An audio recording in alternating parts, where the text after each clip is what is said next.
सबसे है धर्म कठोर। अति ऐसा धर्म कठोर जगत में पाल वीर लाखों। ऐसा धर्म कठोर जगत में पाल वीर लाखों। और फिर यदि पालन कर दिया पूर्ण रूपेण तो कहे ओंकार जहाँ हो जंगल वहाँ भी मंगल हो।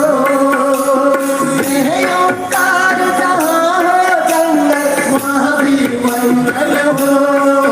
खुशी से बोले पतिये मोरे, खुशी से बोले पतिये मोरे। जगत में सबसे है धर्म कठोर।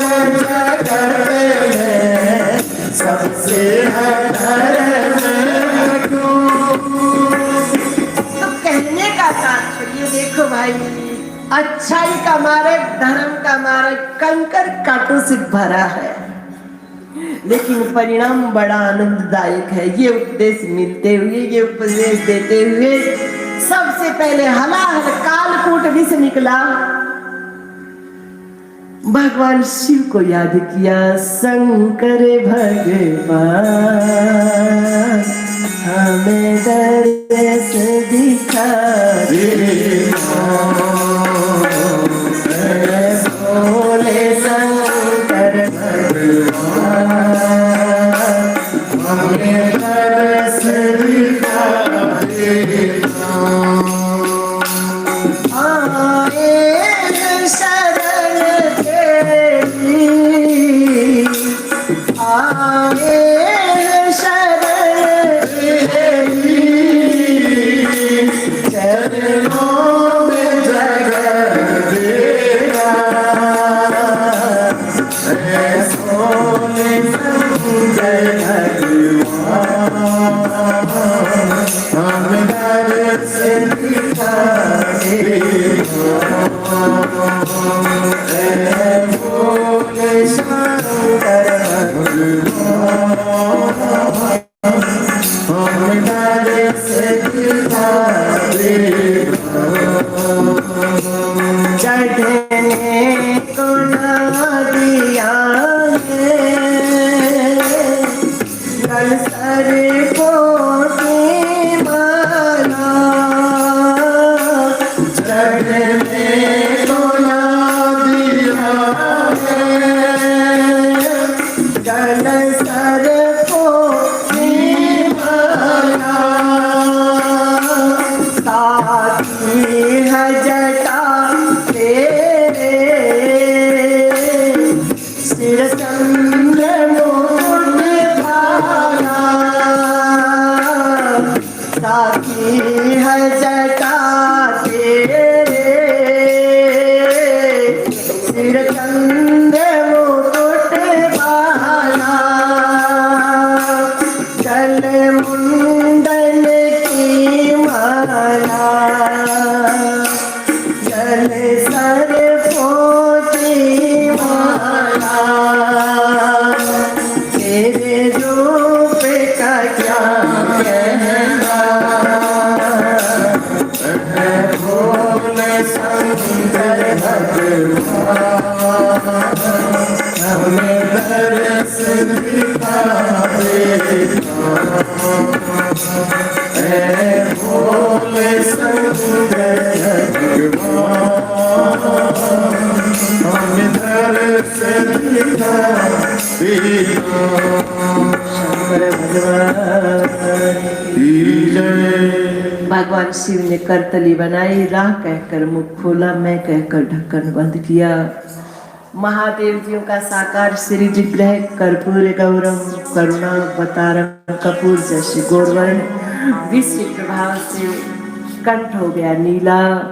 सो महादेव जियों का नाम रहा नीलकंठ महादेव। बोले नीलकंठ महादेव की जय। फिर मंथन हुआ, कामधेनु गाय निकली। फिर आगे बढ़ते हैं ना लक्ष्य की प्राप्ति के लिए अच्छाई के मार्ग पे, तो मार्ग में सिद्धियां मिल जाती हैं। उनमें भी अटक जाता है मन। भगवान का उपदेश है आगे समुद्र मंथन की प्रक्रिया से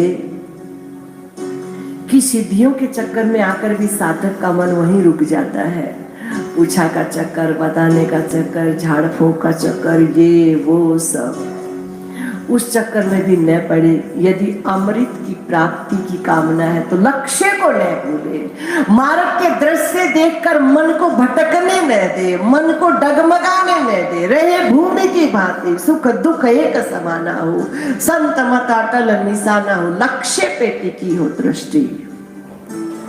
कामधेनु गाय निकली ऋषियों को दी, ऐरावत हाथी देवराज इंद्र को, कौस्तुभ मणि भगवान श्री नारायण के कंठ पे सुशोभित, वारुणी देवी दानवों को, लक्ष्मी देवी भगवान श्री के गले में वरमाला पहनाई, सारंग धनुष भगवान श्री नारायण को समर्पित किया, चंद्रमा भगवान शिव के मस्तक पे सुशोभित हुए। और फिर मंथन हुआ तो अब की बार स्वयं सच्चिदानंद घन भगवान श्री धन्वंतरी के जी के रूप में अमृत का कलश लेकर प्रकट हुए। बोलिए धन्वंतरी भगवान की। दानवों ने देखा, लगाया झपट्टा और 9 2 11 देवता कहते रह गए, वो ले गए महाराज, ले गए महाराज। चिंता न करो भाई, भगवान का उपदेश है, तुम्हारे द्वारा किए हुए कर्म का फल कोई नहीं ले जा सकता। भूल नहीं कर देना, ले जाने वाला अपना कर्म बिगाड़ सकता है, लेकिन वो फल तुम्ही को प्रदान करेंगे भगवान। घुमा फिरा कर वो फल तुम्हारे पास आएगा। हमारे द्वारा किए हुए कर्म का फल कोई नहीं ले सकता। या तो किसी जन्म में उसका फल तुमने लिया होगा, इसलिए तुम्हारे साथ उसने ठगी की, या तो फिर वो चुकता करेगा, रख नहीं पाएगा नारायण। यहाँ किसी के कर्म के फल को, चाहे अच्छा है कोई खराब है, कोई दूसरा ले ही नहीं सकता नारायण।